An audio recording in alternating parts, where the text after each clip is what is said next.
कैसे हैं? आशा करता हूँ कि बहुत अच्छे होंगे। और आज हम लोग करने वाले हैं यूपी पुलिस कांस्टेबल 2026 में जो आप लोगों का एग्ज़ाम होने जा रहा है, उसी के लिए ये मॉडल सेट दूसरा है। इसके पहले हमने कल जो है एक मॉडल सेट पढ़ा था, जिसमें टॉप जो भी आपके प्रश्न हैं उसको हम लोग कर रहे हैं।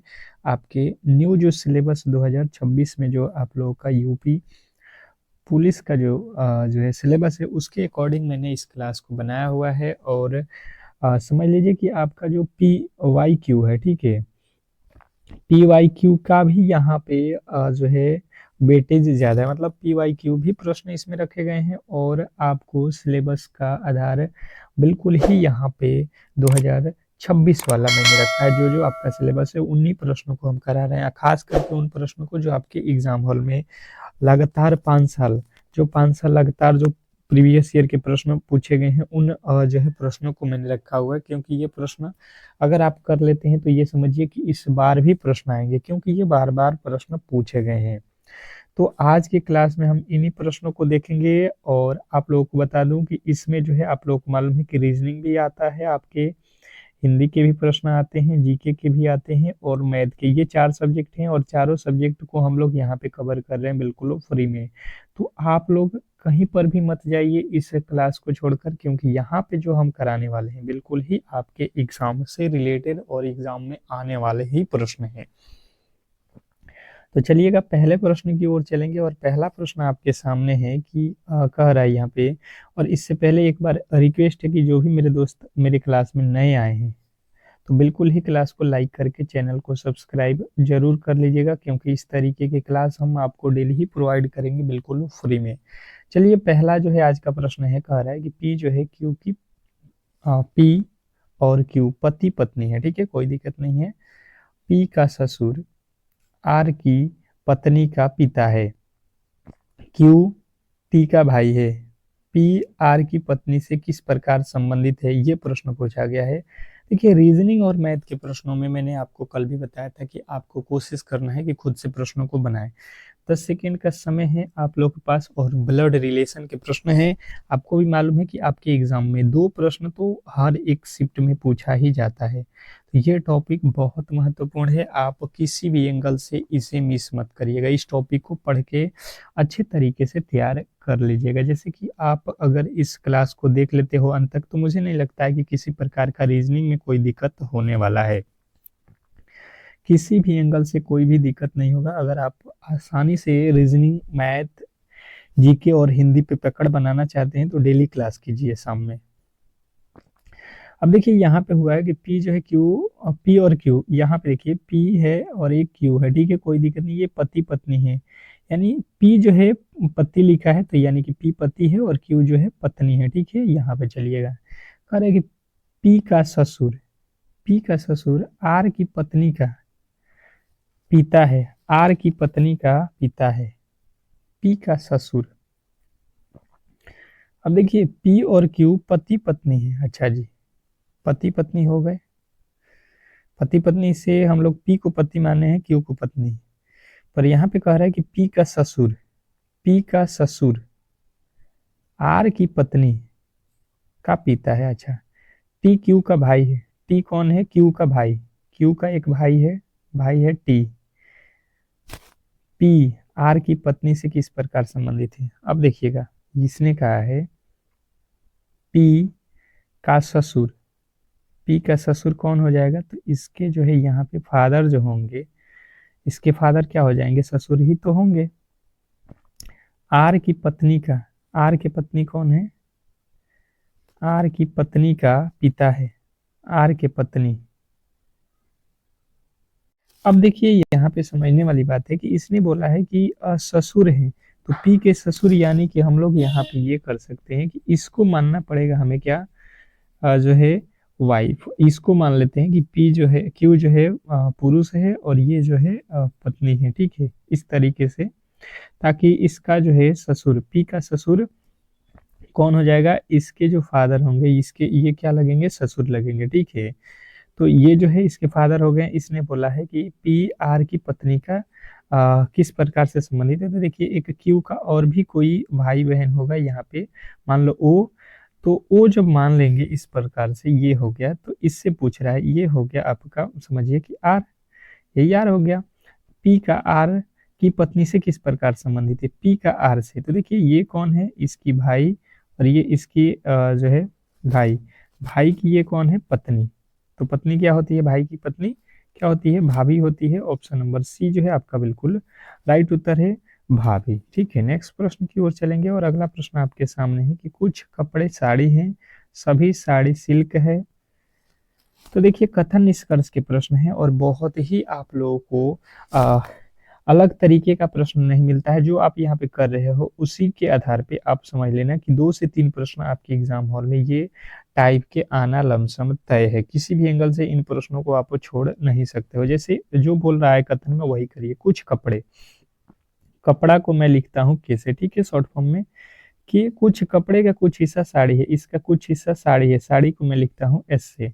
कह रहे सभी साड़ियाँ सिल्क है, जितने भी साड़ियाँ हैं ये सभी के सभी सिल्क के अंदर है, तो सिल्क को मैं लिखता हूँ एस सी से सिल्क। ठीक है, इसने कहा कि कुछ कपड़े सिल्क है, कपड़ा, देखिए ये कपड़ा का कुछ हिस्सा सिल्क के अंदर आ रहा है, बिल्कुल आ रहा है, ये तो बिल्कुल ही बात सही है। कह रहा है कुछ सिल्क साड़ी है, सिल्क, ये सिल्क है, इसका कुछ हिस्सा साड़ी है, बिल्कुल है, इसमें तो किसी तरीके का दो मत भी नहीं है।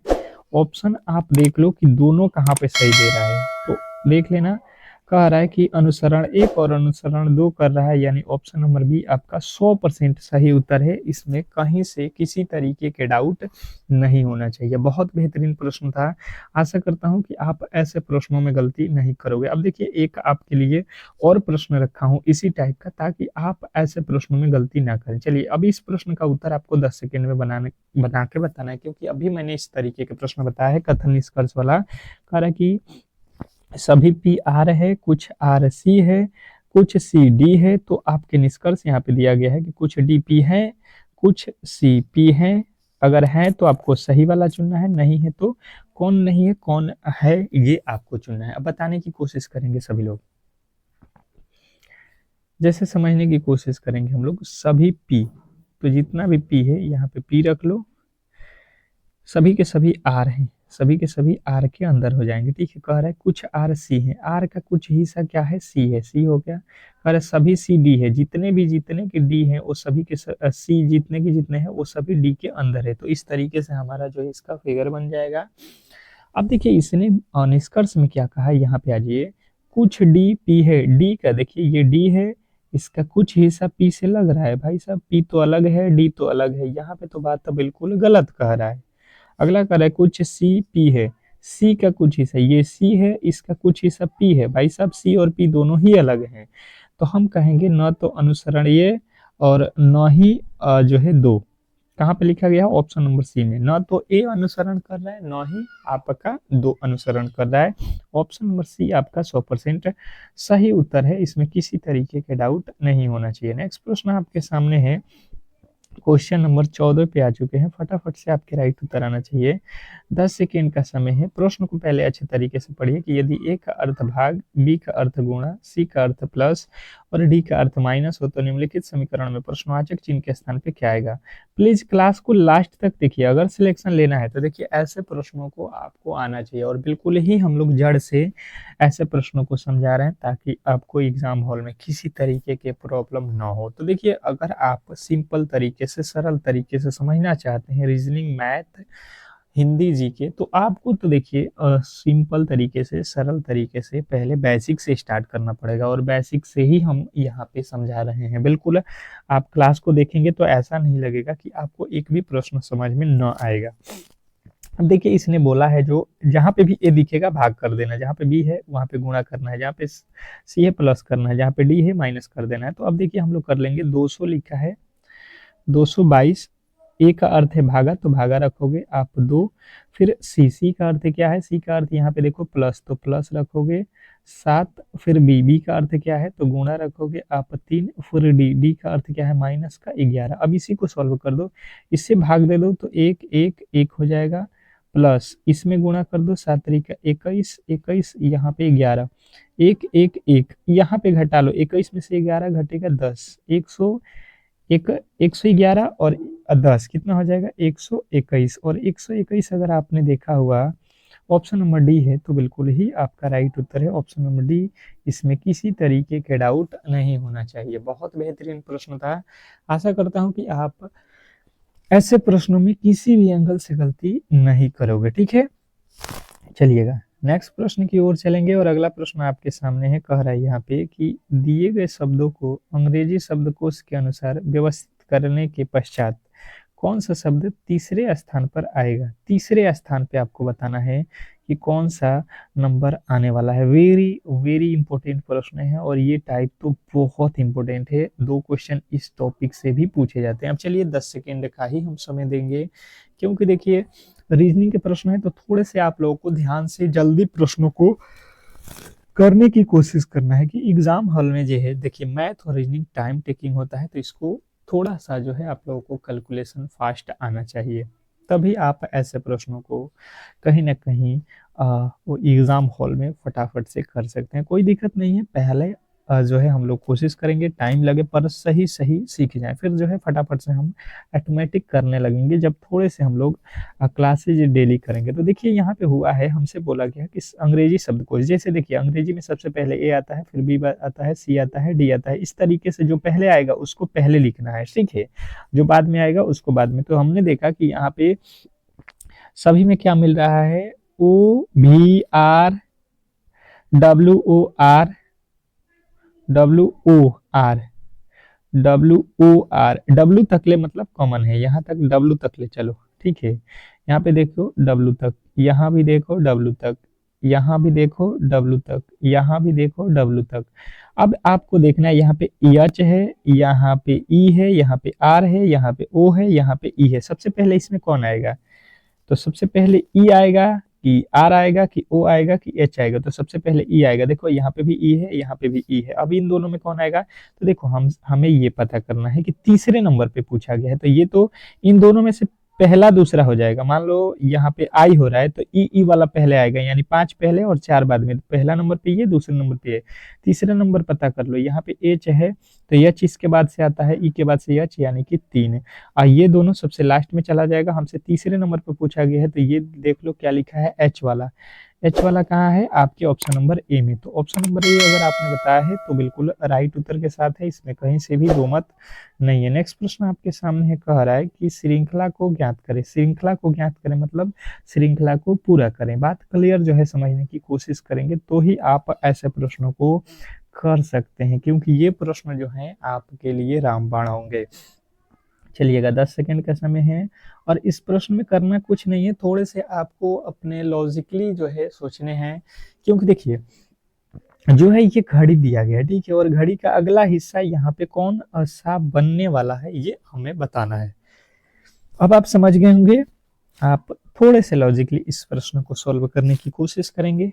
चलिएगा देखते हैं कौन कौन मेरे दोस्त इस प्रश्न को बना दिया है। कमेंट बॉक्स में हर एक प्रश्न की कोशिश करें कि उत्तर आप खुद से दें। जैसे मैंने देखा तो इसमें कितना बज रहा है, ये तो कहाँ पे है, ये तो 12 हो गया, ये 1 2 2 बजा हुआ है, इसमें 2 बजा है। इसमें देखिए 1 2 3, यहाँ पे 4 बजा हुआ है, ठीक है। यहाँ पे देखिए, यहाँ पे तो ये तो 6 बजा हुआ है, 6 के बाद से यहाँ पे देख लो, यहाँ पे लिखा हुआ है तो 8 बजा है। तो देखिए पहले 2 फिर 4 फिर 6 फिर 8, तो इसके बाद से कितना बजेगा, 10 बजेगा भाई साहब, यहाँ पे 10 बजेगा। अब देखो यहाँ पे जाता है तो 10 बजता है, अब देख लो कहाँ पे है 10, यहाँ पे राइट उत्तर जा रहा है। ये तो 12 बजा दिया, ये तो फिर से यहाँ पे 3 बजा दिया, यहाँ पे तो बिल्कुल ही ऑप्शन नंबर डी के साथ आप गए होंगे। अगर आपने बेहतर तरीके से इस प्रश्न को समझाए तो मुझे नहीं लगता है कि गलती की गुंजाइश किसी भी एंगल से आप करोगे। अगर बेहतर तरीके से जो है अगर आप प्रश्न को समझ लेते हो, पढ़ लेते हो, तो कहीं से भी गलती नहीं होगा। नेक्स्ट प्रश्न आपके सामने है, कह रहा है कि दी गई आकृति में कितने त्रिभुज है। भाई साहब स्टार लगाएंगे फिगर काउंटिंग के तो प्रश्न आपके लिए रामबाण सिद्ध होते हैं, खास करके आपके एग्जाम में ज्यादातर प्रश्न मतलब 4 से 5 प्रश्न तो फिगर काउंटिंग, फिगर से रिलेटेड तो पूछे ही जाएंगे, फिगर फोल्डिंग से। बहुत बेहतरीन प्रश्न, बहुत लाजवाब ये प्रश्न भी है। मुझे लगता है कि सभी लोगों का जवाब यहाँ पे आ जाना चाहिए। 10 सेकेंड का समय है, काउंट करिए कि इसमें टोटल त्रिभुजों की संख्या कितनी है। और एक बार सभी लोगों से रिक्वेस्ट मैं कर रहा हूँ कि कम से कम क्लास को यार लाइक शेयर आप लोग कर दिया करिए। लाइक और शेयर करिएगा, तो इस तरीके की क्लास हम आपके लिए डेली ही प्रोवाइड करते रहेंगे। चलिएगा, बताने की कोशिश कीजिए सभी लोग कि इस प्रश्न का राइट उत्तर क्या होने वाला है। सभी लोग बताएंगे। चलिएगा, अब समझ लेते हैं यहाँ पे इस प्रश्न के राइट उत्तर क्या होने वाले हैं। जैसे मैंने समझने की कोशिश किया, तो देखिए सिंपल सा लॉजिक है, त्रिभुजों की संख्या काउंट करना है। तो मैंने यहाँ पे एक छोर त्रिभुज देखा, एक के बाद से मैंने यहाँ पे ये जो है देखा दूसरा त्रिभुज, ये जो है देखा तीसरा त्रिभुज, ये जो है देखा आपका चौथा त्रिभुज, यहाँ पे पांचवा, पांच के बाद से यहाँ पे छठा त्रिभुज, ये जो है हमारा सातवां त्रिभुज। अब सात के बाद से देखो यहाँ पे, तो यहाँ पे त्रिभुज बन नहीं रहा है कहीं से भी, किसी भी एंगल से यहाँ पे त्रिभुज बनने वाला नहीं है। तो सिंपल सा लॉजिक है कि भाई साहब सात ही त्रिभुज हैं, इसमें आप अच्छे तरीके से काउंट किए होंगे तो आपका भी उत्तर सात ही आया होगा। और अगर आपने सात बताया है तो मुझे लगता है कि 100% आप सही उत्तर के साथ है, इसमें कहीं से भी किसी भी एंगल से गलती नहीं है। ठीक है, तो अच्छे तरीके से आप समझ गए होंगे फिगर काउंटिंग के प्रश्न। अब जो है आप ऐसे प्रश्न को आसानी से सॉल्व कर सकते हैं। ठीक है, घबराना नहीं है देख कर कि इसमें क्या होने वाला है। जब आप सॉल्व करने की कोशिश करेंगे तो बिल्कुल ही आप इसे आसानी वे में सॉल्व कर सकते हैं। ठीक है, इतना कॉन्फिडेंस आप लाएंगे कब, जब आप डेली डेली क्लासेज करेंगे तब। ठीक है, देखिए अगला प्रश्न है कि उस विकल्प आकृति का चयन करें जो दी गई आकृति में उसके भाग के रूप में सन्निहित है। घुमाने रोटेशन यानी घुमाने की अनुमति नहीं है। ठीक है, अब जो है यहाँ पे सीधा सीधे बोल दिया गया है भाई साहब यहाँ पे किसी भी फिगर को आपको घुमाना नहीं है, आप सीधे सीधे बताओ कि ये जो चार ऑप्शन दिया गया है ये चारों में से कौन सा ऑप्शन इसमें सन्निहित है, मतलब इसमें आपको दिखाई दे रहा है। अब 10 सेकेंड का समय है, मुझे न लगता है कि 10 सेकेंड भी लगेगा अगर आप बेहतर तरीके से इन ऑप्शनों को देखोगे और इसके साइड में जो बड़ा वाला फिगर है उसमें देखोगे तो फट दे पता चल जाएगा कि कौन सा ऑप्शन यहाँ पे सन्निहित है। जैसे मैंने समझने की कोशिश किया तो यहाँ पे मैंने देखा यहाँ पे 3 लाइन है, 3 लाइन यहाँ पे भी है, कोई दिक्कत नहीं है। अब इसके बाद से देखिएगा यहाँ पे, देखिए यहाँ पे तो इधर एरिया ज्यादा हो रहा है, यहाँ पे कम हो रहा है। यहाँ पे देखिए दोनों तरफ ठीक है, यहाँ पे भी एरिया ज्यादा हो रहा है। ठीक है, ये भी ठीक है। अब देखिए यहाँ पे जो है आप लोगों को क्या करना है, ये देखिए यहाँ से जो है एक लकीर इसमें आया है, जबकि यहाँ पे लकीर है नहीं है जी, यहाँ पे लकीर तो है ये नहीं है, तो बिल्कुल ही ये वाला गलत हो जाएगा। अब देखिए यहाँ पे आते हैं तो ये वाला हिस्सा तो यहाँ पे दिख रहा है, ये वाला हिस्सा तो दिख रहा है हमें, पर इसके बाद में देखिएगा, इसके बाद में हमें यहाँ पे जो है ये वाला एक लकीर, ये वाला लकीर, ये वाला लकीर कहाँ दिख रहा है, यहाँ पे एक लकीर यहाँ पे होना चाहिए था, फिर यहाँ पे एक लकीर तो दिया है पर यहाँ पे एक लकीर एक्स्ट्रा जो है ये खींच दे रहा है, तो ये भी गलत हो गया। अब उसके आगे चलेंगे तो यहाँ पे देखिएगा, ये देखिएगा ये तो बना हुआ सब में है, यहाँ पे तो बन गया, ये वाला मिल गया, इसके ऊपर ये भी मिल गया। इसके बाद से यहाँ से जब देखिएगा तो इसमें एक लकीर है, तो यहाँ से जब हम देख रहे हैं तो यहाँ पे कहाँ लकीर दिया गया है भाई साहब, ये भी गलत। यानी कि अब बस सिंपल सा बचा हुआ ऑप्शन नंबर आप डी को लगा देंगे। जैसे कि आप देख रहे हो कि देख लो ये भी दिया है, इसके ऊपर ये भी बॉक्स दिया गया है और इसके ऊपर ये भी देख लो दिया है। ठीक है, और यहाँ पे भी एक तो दिया है, तो ये वाला तो मुझे बिल्कुल आप आसानी से बता दिए होंगे, ऑप्शन नंबर डी। नेक्स्ट प्रश्न की ओर चलेंगे और अगला प्रश्न कह रहा है कि आकृति का चयन करें जो पैटर्न को पूरा करने के लिए नीचे दी गई प्रश्न आकृति के प्रश्नवाचक चिन्ह के स्थान पे आएगी। अब जो है प्रश्नवाचक चिन्ह के स्थान पे कौन सी संख्या आने वाली है ये आपको बताना है। बहुत बेहतरीन प्रश्न है, स्टार लगाएंगे, फिगर काउंटिंग का ये भी प्रश्न है।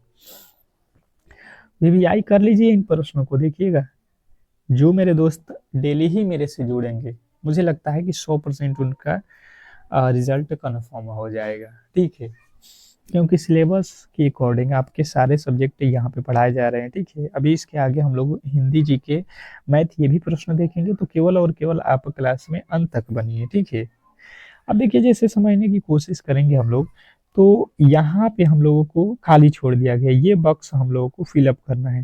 देखिए इस कोने में क्या किया गया है, रंग दिया गया है, इस कोने को भी रंग दिया गया है, इस कोने को भी रंग दिया गया है। तो अब कौन सा कोना रंगा जाएगा, ये वाला कोना। कौन सा कोना रंगाएगा, आप भी कहोगे भाई साहब यहाँ पे जो कोना है ये वाला, तो ये तो रंगा जाएगा, बिल्कुल आप कहिएगा रंगा जाएगा। तो ये वाला कोना यहाँ पे आना चाहिए ना, इसको हम बैठाएंगे तो ये वाला कोना पे आना चाहिए ना, ये वाला कोना रंगा होना चाहिए, तो ये तीनों में ही कोना पे नहीं रंगा गया है, ये यहाँ पे रंगा है, ये इधर रंगा है, ये इधर रंग दिया, तो बिल्कुल गलत हो गया। आपको रंगा हुआ यहाँ पे देखिए बैठाना है, तो ये वाला बिल्कुल ही सटीक है इसके लिए। और आप देख लो यहाँ से आप इस तरीके से किया गया है, बिल्कुल ये सटीक जा रहा है। ऑप्शन नंबर डी, डी जो है आपका बिल्कुल राइट उत्तर है। इसमें किसी तरीके के आपके डाउट नहीं होना चाहिए। बहुत बेहतरीन प्रश्न था, आशा करता हूं कि आपको ये प्रश्न समझ में आ गया होगा। अगला प्रश्न आपके सामने है कि एक कुट भाषा में इसको जो है ये लिखा जाता है, और उसी कुट भाषा में ग्लैब को ये लिखा जाता है, उसी कुट भाषा में इसको जो है क्या लिखा जाएगा, ये आप लोगों को बताना है। अब देखिएगा, ये प्रश्न आप लोगों को मैं चाहता हूं कि रीजनिंग का लास्ट प्रश्न है, तो ये आप लोग HW यानी कि इसके होमवर्क की इसके कमेंट बॉक्स में इसके उत्तर देने चाहिए। अब जो है हम लोग जीके और जो हिंदी के प्रश्नों की ओर चलते हैं, और ये जो है सभी लोगों का क्लास में उत्तर देना ही पड़ेगा, क्योंकि सिलेक्शन लेना है। तो आप लोग भी समझ रहे हैं कि कंपटीशन ज़्यादा है, और आपको एक आध दो प्रश्न अगर करेंगे तो ही आपको लगेगा कि हाँ आपने सीखा है। ठीक है, थोड़ा सा हिंट दे रहा हूँ, यहाँ पे ए लिखा है, यहाँ पे जेड लिखा है, मतलब आप समझ रहे हैं। यहाँ पे उल्टा लिखा है, ए का उल्टा यानी अपोजिट यहाँ पे लिखा हुआ है, सी का अपोजिट एक्स। अब आप बना सकते हो, मुझे लगता है चलेगा। अगला प्रश्न है, कोशिका के किस भाग को कोशिका का जो है पावर हाउस कहा जाता है। चलेगा, स्टार लगाइएगा ये प्रश्न पे, और फटाफट से इस प्रश्न के राइट उत्तर बताने की कोशिश करेंगे सभी लोग कि कोशिका के किस भाग को पावर हाउस कहा जाता है। तो जिन्होंने बताया है कि मूत्र कणिका यानी माइट्रोकांडिया, ऑप्शन नंबर डी उनका 100% सही उत्तर है, इसमें किसी तरीके के डाउट नहीं होना चाहिए। नेक्स्ट प्रश्न आपके सामने है कि जो है साधक तकनीक वाली भारत की क्रूज मिसाइल क्या कहलाती है। साधक तकनीक वाली भारत की क्रूज मिसाइल क्या कहलाती है, क्वेश्चन नंबर 32वें नंबर प्रश्न का जो राइट उत्तर है फटाफट से आप लोगों को बताना है। क्वेश्चन नंबर 32 क्या लगता है आपको। तो जिन्होंने बताया है यहाँ पे ब्रहोम्स, तो बिल्कुल राइट उत्तर है ऑप्शन नंबर सी। नेक्स्ट प्रश्न आपके सामने है कि कौन सा पड़ोसी देश भंडर ड्रैगन की भूमि के रूप में जाना जाता है। चलिएगा, कौन सा पड़ोसी देश है जो भंडर ड्रैगन की भूमि के रूप में जाना जाता है, फटाफट से आप लोगों के राइट उत्तर आना चाहिए। तो जिन्होंने बताया है यहाँ पे भूटान, उनका बिल्कुल राइट उत्तर है। नेक्स्ट प्रश्न आपके सामने है कि उत्तर प्रदेश के किस शहर को ग्रास एन द ईस्ट के नाम से जाना जाता है। उत्तर प्रदेश के किस शहर को ग्रास एन द ईस्ट के नाम से जाना जाता है, फटाफट से आप लोगों को बताना है। Question number 34। तो जिन्होंने बताया है कनौज को, उनका बिल्कुल राइट उत्तर है ऑप्शन नंबर डी। नेक्स्ट प्रश्न की ओर चलेंगे, और अगला प्रश्न आपके सामने है कि निम्नलिखित में से कौन सा उत्तर प्रदेश का सबसे पुराना विश्वविद्यालय है। निम्नलिखित में से कौन सा उत्तर प्रदेश का सबसे पुराना विश्वविद्यालय है, क्वेश्चन नंबर 35। तो देखिए, उत्तर प्रदेश का सबसे पुराना विश्वविद्यालय आप लोगों को मालूम है कि इलाहाबाद केंद्रीय विश्वविद्यालय जो है आप लोगों का सबसे पुराना विश्वविद्यालय है। ऑप्शन नंबर डी अगर बताए हैं तो 100% आप सही उत्तर के साथ हैं, इसमें कहीं से दो मत नहीं है। अगला प्रश्न है रक्षा शब्द का तद्भव रूप। अब देखिए, यहाँ पे जो है आप लोगों के हिंदी के प्रश्न आ चुके हैं, हिंदी के प्रश्न है, फटाफट से आपके राइट उत्तर आना चाहिए कि रक्षा शब्द का जो है तद्भव रूप क्या होता है। तद्भव किसको बोलते हैं, तत्सम के बिगड़े रूप को, तत्सम के बिगड़े रूप को तद्भव बोला जाता है, ये आपको मालूम होगा। तो जिन्होंने बताया है राखी, राखी को रक्षा बोला जाता है, तो बिल्कुल राइट उत्तर आपका ऑप्शन नंबर डी हो जाएगा। नेक्स्ट प्रश्न आपके सामने है कि सन 1973 में साहित्य अकादमी पुरस्कार प्राप्त आलोक पर्व किसकी रचना है। आलोक पर्व है जिसे साहित्य अकादमी पुरस्कार 1973 में दिया गया है, ये किसकी रचना है। तो ये तो रचना है हजारी प्रसाद द्विवेदी की। नेक्स्ट प्रश्न आपके सामने है कि निम्नलिखित में अंतस्थ व्यंजन कौन सा है। स्टार लगाएंगे, स्टार लगाएंगे प्रश्नों पे, बहुत इंपॉर्टेंट है, कहीं ना कहीं इसको नोट करते रहिएगा, ठीक है। अगर सिलेक्शन लेना है तो इन प्रश्नों पे बेहतर तरीके से आपकी पकड़ होना चाहिए कि अंतस्थ व्यंजन क्या है। तो अंतस्थ व्यंजन की बात की जाए तो जिन्हें बताया है व, य, र, ल, व, ये चारों ही अंतस्थ व्यंजन होते हैं। य, र, ल और व, ये आप लोगों को याद रखना है। नेक्स्ट प्रश्न आपके सामने है, विमर्श शब्द में उपस्वर्ग। विमर्श जो शब्द लिखा गया इसमें उपसर्ग, उपसर्ग का मतलब क्या होता है, जो किसी शब्द के पहले लगता है, पहले। उपसर्ग कहाँ होता है, पहले। ये जो है आप लोगों को बेहतर तरीके से मालूम होगा कि उपसर्ग कहाँ होता है, पहले।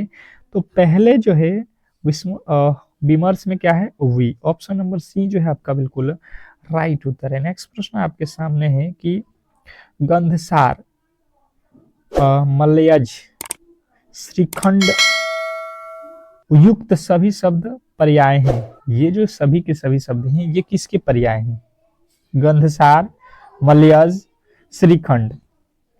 तो ये जो पर्याय होते हैं ये आपको मालूम है चंदन के हैं। नेक्स्ट प्रश्न आपके सामने है कि निम्न में से अल्प प्राण वर्ण है, अल्प प्राण वर्ण कौन से हैं, ये आपको बताना है। ये जो आपके ऑप्शन दिए गए हैं इसमें अल्प प्राण वर्ण कौन से हैं,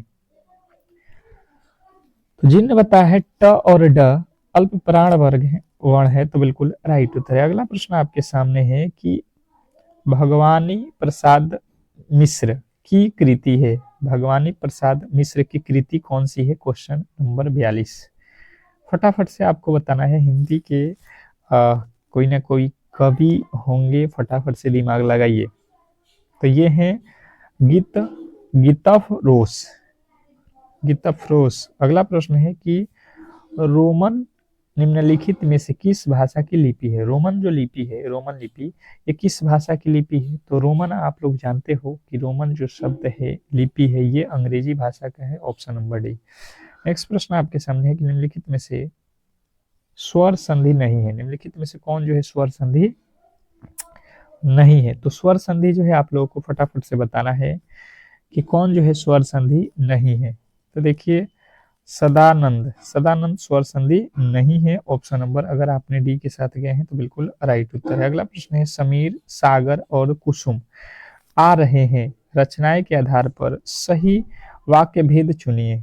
सही इसका वाक्य भेद चुनना है आप लोगों को, जब बोला जाएगा कि समीर, सागर और कुसुम आ रहे हैं, तो इसमें आपका राइट उत्तर हो जाएगा। ये एक सरल वाक्य है कि जो है बिल्कुल आप सिंपल तरीके से बोल सकते हैं।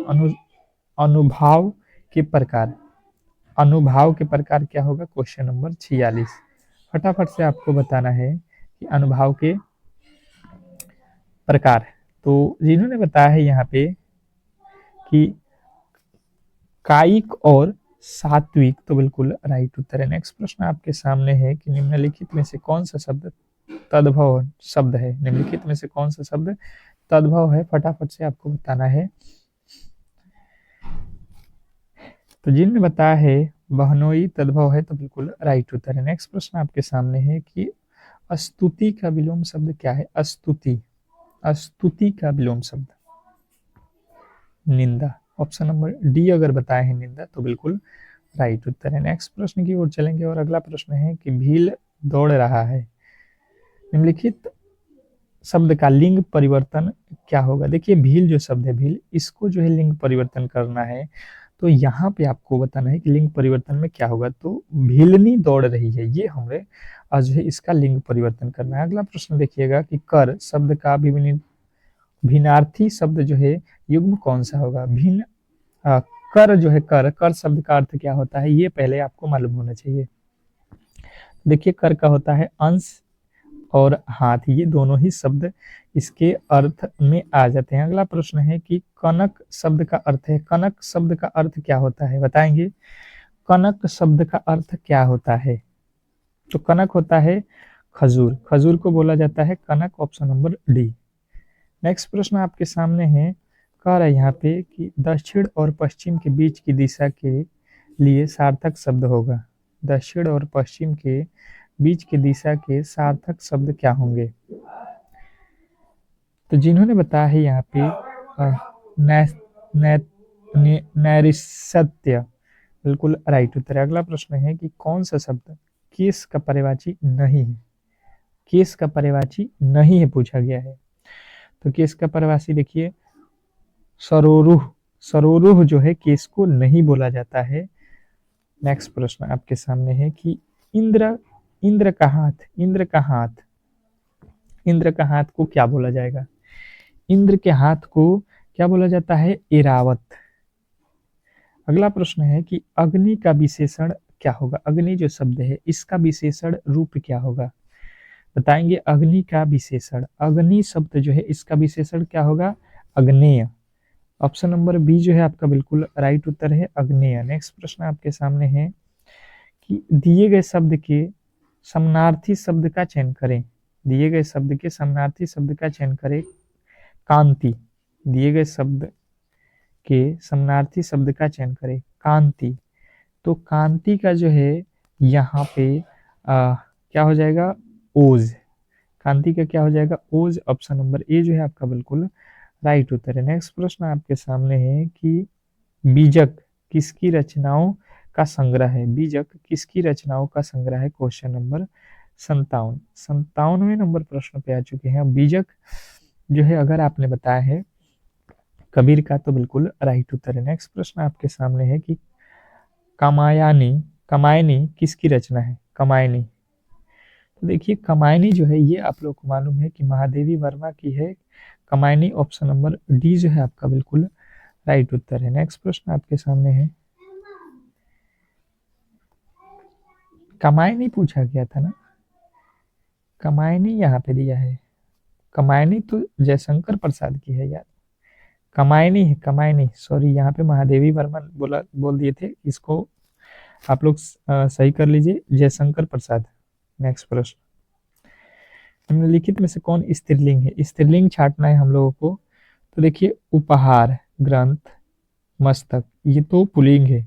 रचना जो है स्त्रीलिंग है। अगला प्रश्न है कि निम्नलिखित में से कौन सा वर्ण अघोष है? अघोष वर्ण बताना है।